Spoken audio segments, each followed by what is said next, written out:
natin yung wattage, no, na gumagana, yung kulay green. No, dahil sa gamit natin ang Nikola, tingnan natin kung gaano kabilis na mag-change yung number from 0 to 0. 0 to wattage, kung ilang watts siya kada minuto o second ba.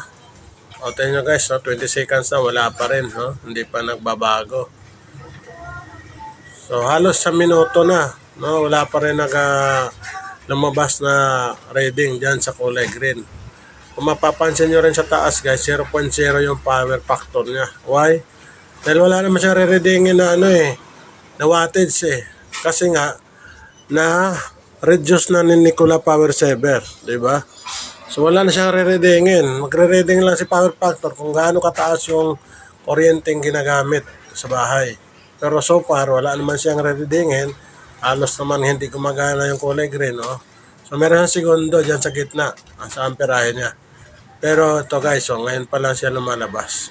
Pakita mo guys kung gaano ka-effective ang power saver na Nikola power saver.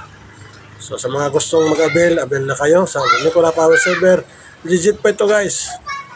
DOE and power, DOE and PELP certified po ito.